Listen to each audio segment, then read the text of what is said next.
So magandang umaga mga brad, no? Update tayo sa Gilas, pero bago tayo magsimula, baka naman po pwedeng makahingi ng like, subscribe, and pahit na rin po ng notification bell. Suporta na rin po sa ating channel.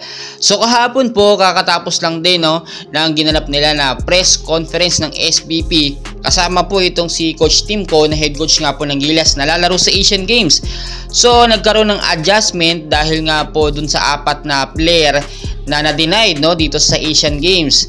At nakita naman natin, nag-iyakan talaga yung mga natanggal tulad nila Terence Romeo, nila Calvin Abueva. Nalungkot sila sa nangyari or desisyon.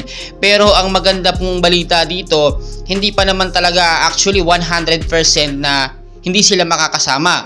Ayon po kasi sa napag-usapan kahapon, no, base na rin sa ating napakinggan sa meeting, within 48 hours, no, or 2 days, malalaman na yung resulta. Nagbigay kasi sila ng appeal letter doon nga po sa Hagok, no, para maaprubahan or para baka mabago pa yung desisyon nila, bakit makasama pa itong apat na player natin na na-denied nga, which is si Calvin Abueva, Terence Romeo, Jason Perkins, Mo Tautua, no. At baka nga sakasakaling ganun ang mangyari.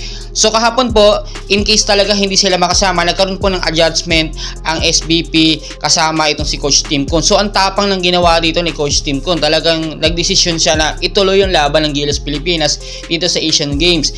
Hindi talaga niya pinapakita na dapat umurong tayo yung mag-back out. So yung iba kasi sinasabi mag-back out na lang kasi wala naman yung malalakas sa player. Pero kahit alam nyo wala yung apat na ito, meron namang pinalit, no? Pasok po sa pwedeng mag-replacement or pumalit dun sa apat na wala. Ito nga pong si Chris Ross, Kevin Alas, Arvin Tolentino, Marcio Lasiter at CJ Perez.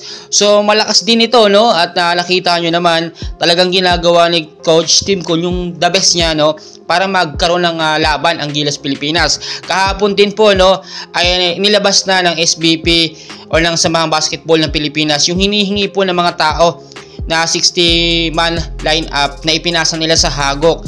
At talagang naging transparent po sila sa In the first place kasi yung may pinakapagkakamali talaga dito yung SBP. Hindi kasi nila isinama etong apat na player nga po na na-denied, no, doon sa 60-man lineup ng Gilas Pilipinas para sa Asian Games, no. Bali yung 60 players po na yon, ibig sabihin po no 5 team po yun, no.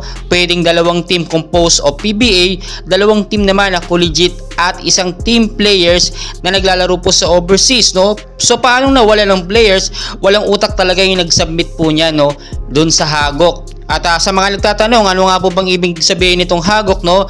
Hangzhou Asian Games Organizing Committee, sa China po yan. So hindi po naaprubahan yon yung apat na yon. Pero baka nga sakaling makalusot or magawa ng paraan, kaya pinasama pa rin ni Coach Timko. Kaya maghihintay po tayo ngayon ng 48 hours or 2 days, no? Ayon na rin po sa sinabi nila doon sa press conference kung maaprubahan nga po ba ng Hagok yung ipinasang appeal letter or paper ng SBP para nga po dun sa apat na player. So kung hindi naman po sila talaga makasama, no, doon sa lineup ng Gilas Pilipinas para sa Asian Games, sana makapunta rin sila bilang suporta na lamang kahit manood na lang, no. Kasi ang dami naghihintay doon kila Terence Romeo, Calvin Abueva na makapaglaro ulit, makapagbigay ng karangalan sa bansang Pilipinas. So ang dami nating kaganapan at dapat abangan, and please huwag nyo kalimutan mag-like and subscribe bilang suporta na rin po sa ating YouTube channel. Maraming salamat po.